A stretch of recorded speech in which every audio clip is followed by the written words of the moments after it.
स्वागत है आप सभी का एनी टाइम पढ़ाई मंत्रा यूट्यूब चैनल पे। और आज हम लोग बात करने वाले हैं जो हम लोग अध्याय शुरू किए थे कक्षा 10वीं के गणित का, है ना, वास्तविक संख्याएं। उसी अध्याय का प्रश्नावली 1.3 के जितने भी प्रश्न हैं सभी प्रश्नों को हम लोग आज सॉल्व करेंगे।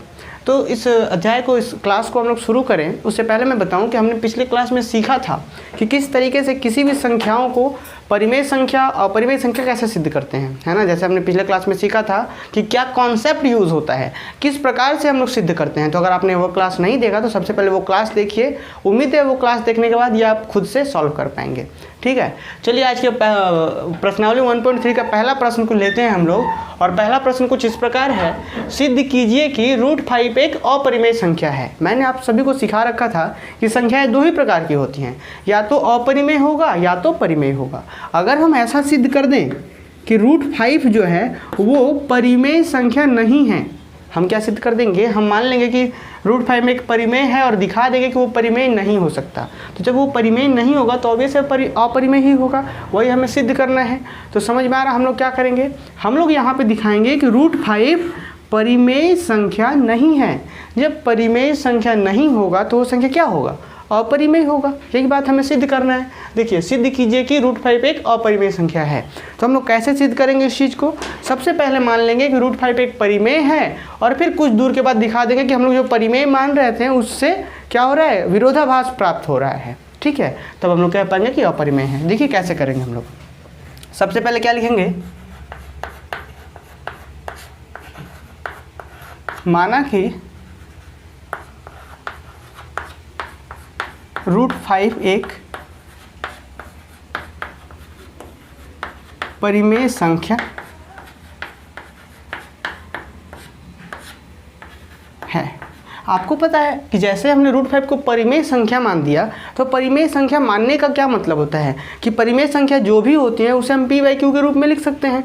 इसका मतलब अगर √5 एक परिमेय संख्या है, इसलिए हम √5 को क्या लिख सकते हैं, p/q के रूप में लिख सकते हैं, या a/b कह सकते हैं। आप a/b लिखिए, p/q लिखिए, r/s लिखिए, कुछ भी लिखिए, आप लिख सकते हैं। जहाँ पे a और b क्या होती थी, सह अभाज्य संख्याएं होती थी। जहाँ a और b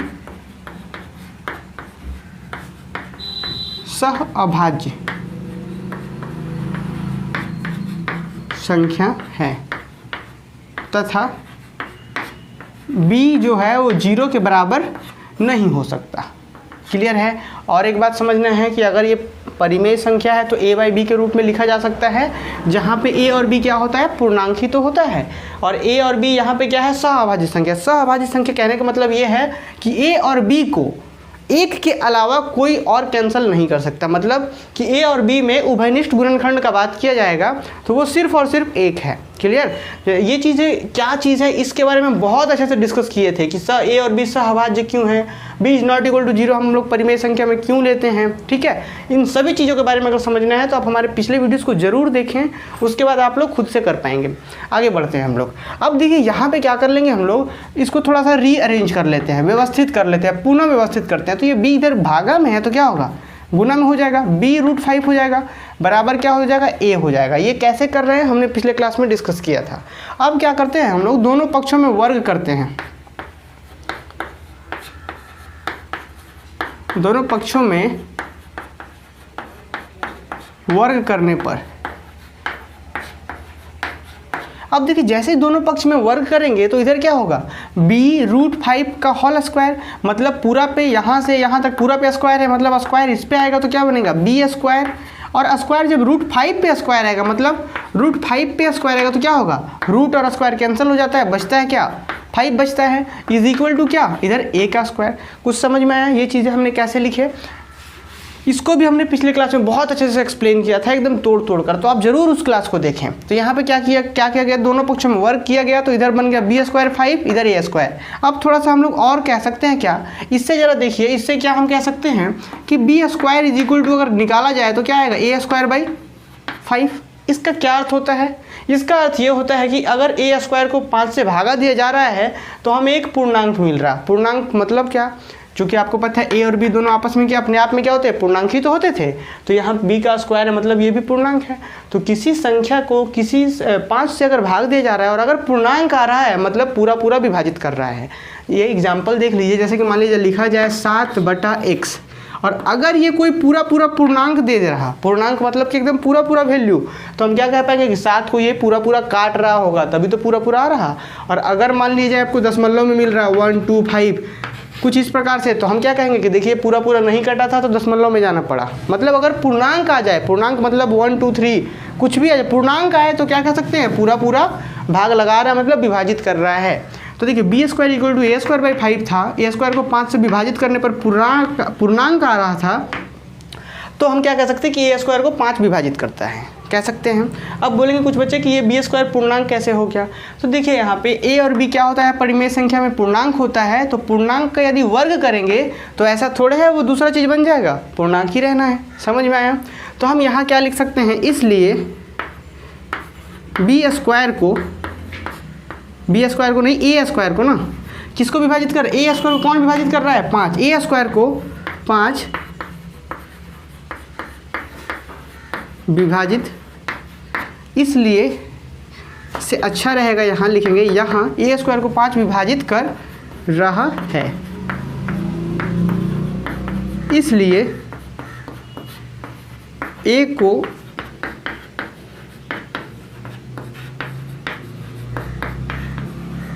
विभाजित करेगा।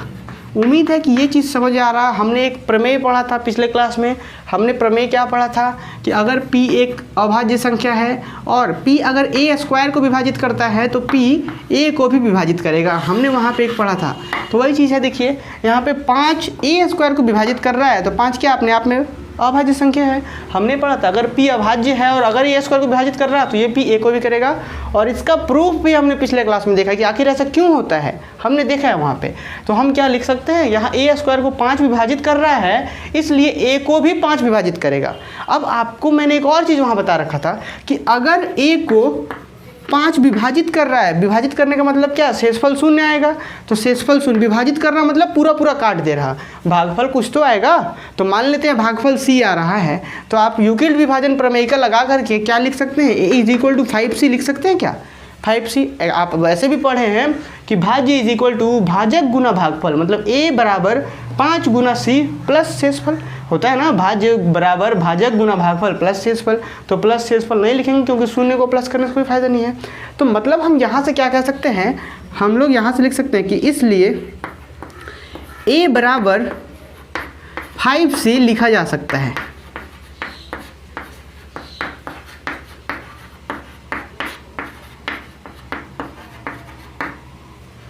लिखा जा सकता है, ठीक है। अब बोलेंगे कुछ लोग कि क्यों लिखा जा सकता है, क्योंकि हम देखिए a को 5 विभाजित कर रहा था और हम यहाँ पे यूक्लिड विभाजन प्रमेय का लगाएंगे तो क्या होगा, 5c a equal to 5c। कुछ बच्चे बोलेंगे कि c ही क्यों, d क्यों नहीं, तो ये आपके ऊपर डिपेंड करता है। आप d ले लीजिए, k ले लीजिए, p ले लीजिए, कुछ भी ले सकते हैं आप, ठीक है। क्लियर हो रहा है। आप यहाँ पे और भी कुछ ले सकते हैं। हाँ, एक बात और ध्यान रखना है कि ये जो c होता है अगर पूरा पूरा विभाजित हो रहा है तो ये क्या होता था, पूर्णांक ही तो होता था। अगर पूरा पूरा विभाजित हो रहा है मतलब ये c क्या होगा, पूर्णांक होगा। ये भाग आप लोग पहले से पढ़ चुके हैं। तो हम क्या लिखेंगे, जहाँ c एक पूर्णांक है। बात आ रही है यहाँ पे समझ में, इसको आप समीकरण 1 मान दीजिए। अभी तक हमने क्या सीखा, अभी तक हमने देखा कि a स्क्वायर को 5 विभाजित कर रहा था इसलिए a को 5 विभाजित करेगा। अब a को 5 विभाजित करेगा तो a की जगह पे हम 5c लिख सकते हैं। जरा ध्यान दीजिए, समीकरण 1 में अगर 5c रख दे, a की जगह पे 5c रख दे तो क्या आएगा रिजल्ट, तो लिखेंगे a का मान समीकरण 1 में रखने पर क्या होगा, जरा देखिए ध्यान से। देखिए इधर पहले से है b का square into 5 is equal to a की जगह कितना 5c, a का स्क्वायर है तो 5c का स्क्वायर। अब देखिए ये क्या रिजल्ट देगा, ये दिस इम्प्लाई हम लोग इसलिए देते हैं कि ये पूरा चीज़ अब क्या बनने वाला है। तो देखिए ये पूरा चीज़ अब क्या बनेगा, b स्क्वायर 5 ये रह गया, b स्क्वायर जैसे 5 था 5 रह गया। अब 5c पे स्क्वायर मतलब 5 पे भी स्क्वायर, c पे भी स्क्वायर, तो 5 का स्क्वायर करेंगे तो 25 और c का स्क्वायर करेंगे तो c स्क्वायर। कुछ समझ में आया कैसे हुआ। हाँ, अब जरा ध्यान दीजिए, इसको हम कैंसिल आउट करेंगे। 5 आप चाहें तो ऐसा नहीं कर सकते हैं, आप क्या कीजिए, इस 5 को कीजिए बॉर्डर के उस पर ले जाइए, इधर गुना में है तो उधर भाग में जाएगा, तो 5 कहाँ जाएगा, नीचे, तो 5 एकम 5, ऊपर 5 पचे 25, तो आप यहाँ से भी काट सकते हैं, 5 एकम 5, 5 पचे 25, फाइनली कितना आ जाएगा यहाँ से, b square is equal to, चूँकि यहाँ तो 1 हो गया ना, 5c का स्क्वायर। कुछ समझ में आया? अब ये क्या चीज़ शो कर रहा है, ये शो कर रहा है कि बी स्क्वायर को 5 विभाजित करता है। कैसे, आप देख सकते हैं यहाँ पे बी स्क्वायर, अगर इस 5 को नीचे लेकर आया जाए तो क्या होगा, b square by 5 is equal to क्या हो गया उधर, सी स्क्वायर, यही तो है ना। तो यहाँ से क्या कह सकते हैं कि बी स्क्वायर को अगर 5 से विभाजित किया जा रहा है तो एक पूर्णांक मिल रहा है, मतलब बी स्क्वायर को 5 विभाजित करता होगा पूरा, लिख सकते हैं हम लोग। तो यहाँ क्या लिख सकते हैं, यहाँ बी स्क्वायर को 5 विभाजित कर रहा है, इसलिए b को भी 5 विभाजित करेगा।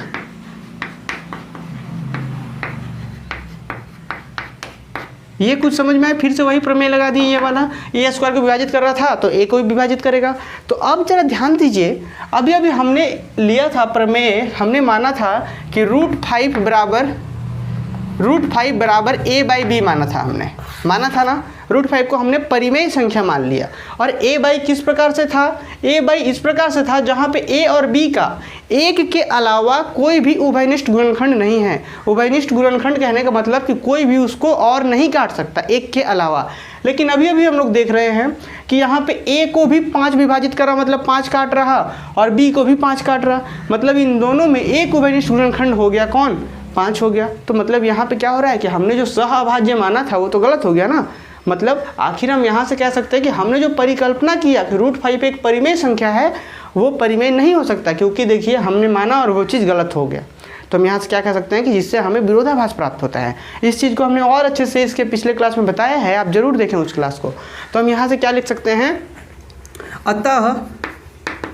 अतः क्या लिखेंगे कि a और b का कम से कम एक उभयनिष्ठ गुणनखंड 5 है। और लेकिन हम यहाँ लिख रहे थे कि एक भी नहीं हो सकता एक के अलावा, तो हम क्या लिखेंगे, अतः a और b का कम से कम एक उभयनिष्ठ गुणनखंड 5 है, जो कि विरोधाभास है, जो कि विरोधाभास उत्पन्न करता है, जो कि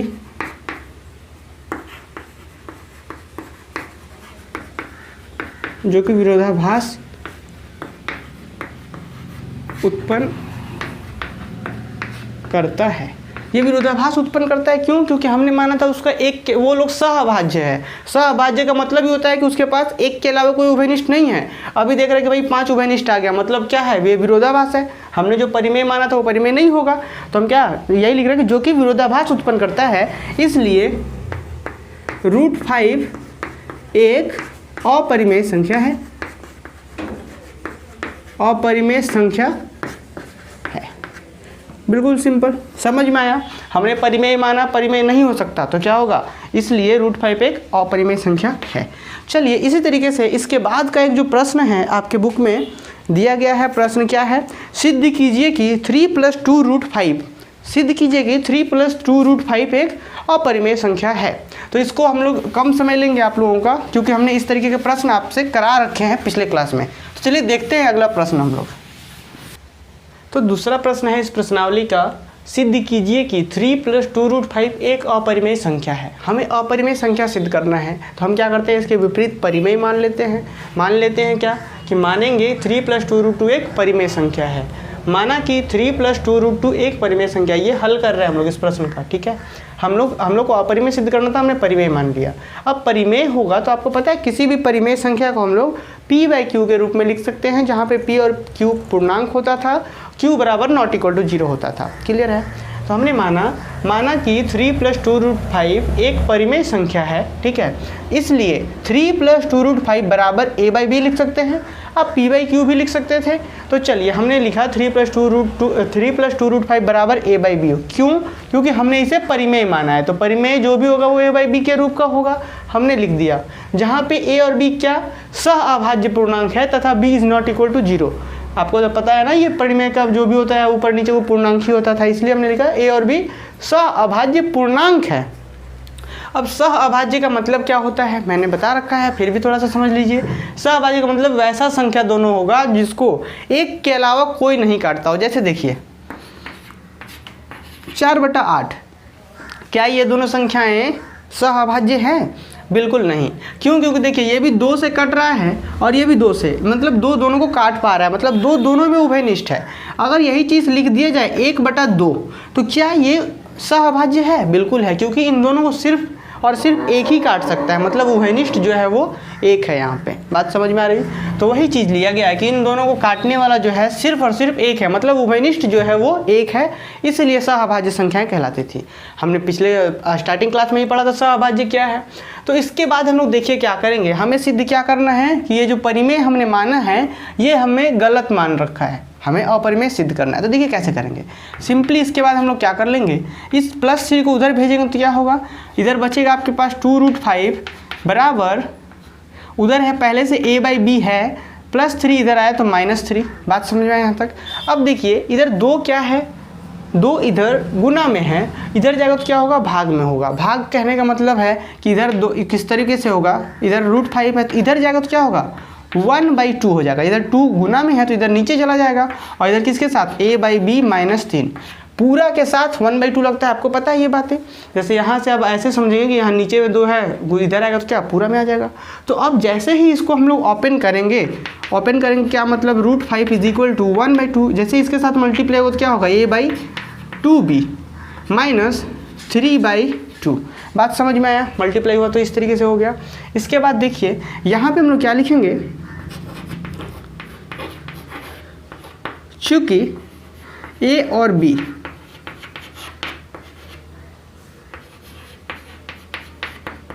पूर्णांक हैं, इसलिए a/2b -3/2 एक परिमेय संख्या है। बात को समझिए हम ये कैसे लिख पा रहे हैं। अगर हम बोल रहे हैं कि हम यहाँ पे एक पूर्णांक दे रहे हैं, बात समझना है, हम यहाँ पे मान लेते हैं हम यहाँ पे एक पूर्णांक दे दिए r, समझिए बात को, और उसके नीचे दे दिए पूर्णांक s। ये पूर्णांक है, ये भी पूर्णांक है, और ये नीचे वाला पूर्णांक इस प्रकार से है कि वो 0 नहीं हो सकता। समझिए ये पूर्णांक है, ये भी पूर्णांक है, और ये पूर्णांक इस प्रकार से कि 0 नहीं हो सकता। तो ये p/q के फॉर्म का नहीं आ गया, ये भी पूर्णांक, ये भी पूर्णांक, और ये इस प्रकार से पूर्णांक है क्या, जिसे हम लोग परिमेय संख्या कह सकते थे। ऊपर भी पूर्णांक नीचे भी पूर्णांक, तो ये एक परिमेय संख्या बन गया। ठीक है, अब एक दूसरा परिमेय संख्या अगर इससे घटा दिया जाए 3/2, ये क्या है, परिमेय संख्या ही तो है। ऊपर भी पूर्णांक है, 3 पूर्णांक है, 2 पूर्णांक है, नीचे 0 नहीं है, तो ये भी परिमेय संख्या। और हमने सिखा रखा था कि 2 परिमेय संख्या को जोड़ते हैं या 2 परिमेय संख्या को घटाते हैं तो परिमेय संख्या ही मिलता है। यहाँ पे देखिए तो a/2b, a पूर्णांक है क्योंकि हमने लिखा था a और b पूर्णांक ही होते हैं, परिमेय संख्या मानते हैं हम लोग, तो पूर्णांक है। b भी पूर्णांक है, और b कैसा पूर्णांक है, जो 0 नहीं हो सकता। तो मतलब b 0 नहीं हो सकता। अगर 2 से गुना करते हैं तो जो रिजल्ट आएगा वो भी 0 नहीं होगा। मतलब a भी पूर्णांक, ये भी पूर्णांक, मतलब क्या, ये टोटल परिमेय संख्या। 3/2 भी परिमेय संख्या, तो परिमेय में से परिमेय घटाएंगे तो क्या परिमेय ही होना है। वही चीज़ हमने लिखा कि चूंकि a और b पूर्णांक है इसलिए a/2b -3/2 एक परिमेय संख्या है। बात समझ में आया? तो क्या ऐसा हो सकता है क्या? बिल्कुल नहीं हो सकता। क्यों? क्योंकि इस साइड हमारा परिमेय संख्या आ रहा है और ये √5 क्या होता है, अपरिमेय होता है। हमने अभी सिद्ध किया, पहला प्रश्न में यही तो सिद्ध किया कि √5 एक अपरिमेय संख्या है। तो हम लिखेंगे चूंकि ये हमारा परिमेय है इधर और इधर अपरिमेय है, तो ऐसा तो हो ही नहीं सकता ये अपरिमेय इसके इक्वल हो जाए। तो हम लिखेंगे परंतु √5 एक अपरिमेय संख्या है, अपरिमेय संख्या है। ठीक है, जिससे हमें विरोधाभास प्राप्त होता है। विरोधाभास क्या प्राप्त होता है कि ये परिमेय अपरिमेय के इक्वल नहीं हो सकता। तो हम यहाँ लिख सकते हैं जिससे हमें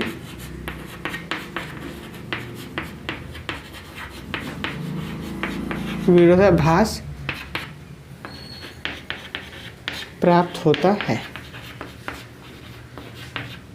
ठीक है, अतः या इसलिए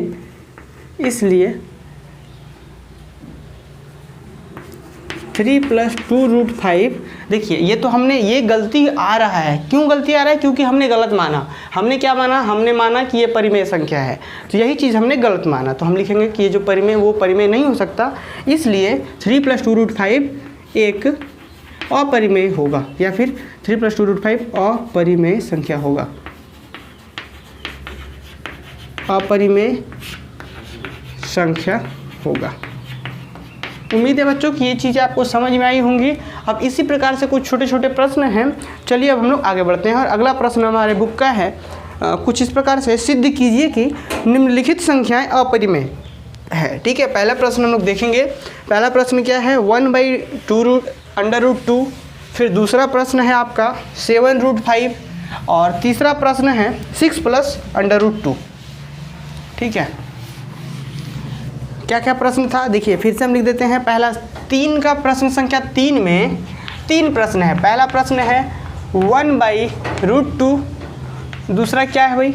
दूसरा है 7√5। और तीसरा क्या है? तीसरा है हमारा 6 + √2। 6 + √2। तो देखिए सबसे पहला हम लोग इसको सिद्ध करें तो हम लोग क्या लिखेंगे हल में? नंबर 1 अगर हम इसका हल करें तो क्या लिखेंगे? देखिए सबसे पहले हमें अपरिमेय संख्या सिद्ध करना है, तो क्या लिखेंगे हम लोग? परिमेय संख्या मानेंगे। चलिए देखिए कैसे करेंगे। माना कि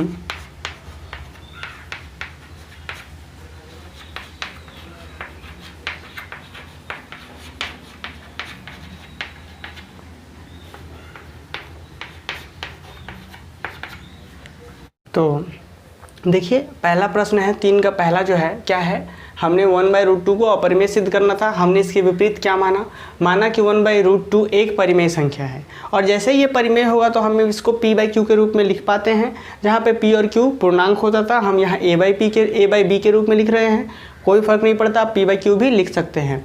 हमने a/b लिखा, और आपको पता है जहाँ a और b सह अभाज्य पूर्णांक है, और ये क्यों होता है हमने इसके पहले क्लास में बता रखा है। ठीक है, तथा b is not equal to 0। Clear? सह अभाज्य का मतलब अभी मैंने बताया कि a और b को एक के अलावा और कोई भी नहीं काट सकता। अगर कोई और काटेगा इसका मतलब हम जो मान रहे हैं परिमेय वो गलत है। ठीक है, तो वही चीज़ हम लोग दिखाएंगे। तो देखिए इसको हम थोड़ा सा क्या कर लेंगे, आपको पता है कि जब भी इक्वल्स रहे तो ये इधर डिवाइड में है, तो इधर आएगा तो क्या होगा? गुना में। तो गुना किससे? b का 1 से गुना, और ये √2 इधर डिवाइड में है, इधर आएगा तो a से गुना। तो b 1 से गुना हुआ तो b बन गया, √2 a से गुना हुआ तो a√2 हो गया। अब दोनों पक्षों में वर्ग जैसे ही करेंगे तो देखिए इधर b² बन गया, b पे वर्ग किए b²। अच्छा, इसका पूरा का अगर वर्ग करेंगे हम लोग तो इस पे आएगा तो a², और √2 पे वर्ग होगा तो क्या होगा? रूट और वर्ग कैंसिल आउट होकर 2 बचता है, ये बन गया। अब ये क्या दिखाता है? मैंने आपको बता रखा था कि अगर यहाँ पे 2 डिवाइड करेंगे तो एक पूर्णांक आएगा, मतलब b²/2 आएगा एक पूर्णांक। इसका मतलब यहाँ b² को 2 विभाजित कर रहा है, इसलिए b को भी 2 विभाजित करेगा। हमने प्रमेय पढ़ा था। ठीक है, चलिए अब इसी प्रकार से अगर b² को 2 विभाजित करता है तो b को भी 2 विभाजित करेगा। अगर b को 2 विभाजित करेगा तो b = 2c लिख सकते हैं। सेम इसी प्रकार से जैसे हमने पिछले में किया था, तो b = 2c लिख सकते हैं। जैसे b की जगह पर 2c रखेंगे, मतलब देखिए b = 2c लिखा जा सकता है। b का मान समीकरण 1 में रखने पर, समीकरण 1 में अगर b का मान रखें 2c तो क्या होगा? 2c का स्क्वायर, क्योंकि b का स्क्वायर तो 2c का स्क्वायर बराबर 2a² बराबर 2a²। इसको सॉल्व करेंगे तो और क्या बनेगा? देखिए तो ये क्या इंप्लाई करेगा? ये इंप्लाई करेगा इस पे b², इस पे b², मतलब 2 पे स्क्वायर होगा तो 4, c पे स्क्वायर होगा तो c² बराबर क्या है? 2a²। अब देखिए यहाँ से जैसे ही कैंसिल आउट करेंगे, 2 × 2 2 दूना 4, इधर क्या बचा? सिर्फ a², इधर क्या बचा? 2c², इधर बचा 2c² बराबर a²। और ये क्या दिखाता है? ये दिखाता है कि ये 2 अगर हम लोग इसके नीचे भेजे a² के नीचे, मतलब क्या होता है कि यहाँ यह दर्शाता है कि a² को 2 विभाजित कर रहा है, इसलिए a को भी 2 विभाजित करेगा। समझ आ रहा है? अच्छा, इसका मतलब अभी देखें हम लोग कि a को भी 2 विभाजित कर रहा है, b को भी 2 विभाजित कर रहा है, मतलब दोनों में एक उभयनिष्ठ गुणनखंड कौन हो गया? 2 हो गया, क्योंकि हमने आपको सिखा रखा है कि अगर इसको 2 विभाजित कर रहा है तो इसके गुणनखंड में 2 आएगा, अगर इसको 2 विभाजित कर रहा है तो इसके गुणनखंड में 2 आएगा, मतलब दोनों के गुणनखंड में 2 आ रहा है। लेकिन अभी तो हमने माना था सहअभाज्य, और अभी देख रहे हैं कि दोनों के गुणनखंड में 2 आ रहा, मतलब क्या, अतः A और B का 2 एक उभयनिष्ठ गुणनखंड है, मतलब 2 उभयनिष्ठ है, दोनों में है ना, जो कि क्या है, विरोधाभास है। तो जो कि विरोधाभास है। अब विरोधाभास क्यों हुआ, क्योंकि हमने गलत माना था, हमने क्या माना था कि एक परिमेय है, जो कि गलत माना, तो अब क्या होगा, वो अपरिमेय होगा, इसलिए 1/√2 एक अपरिमेय संख्या होगी। उम्मीद है आपको ये चीज़ें बहुत अच्छे से समझ आई होंगी। और इसके बाद 7√5 और 6 + √2 ये दोनों प्रश्न आप लोग कर लेंगे। और अगर कहीं पे भी इन प्रश्नों में या कहीं पे भी डाउट आ रहा हो तो आप ज़रूर हमसे कमेंट बॉक्स में क्वेश्चन पूछ सकते हैं, ताकि अगला क्लास जो होगा उसमें हम लोग क्वेश्चंस आपके डाउट क्लासेस को ले सकेंगे। ठीक है, मिलते हैं नेक्स्ट क्लास में।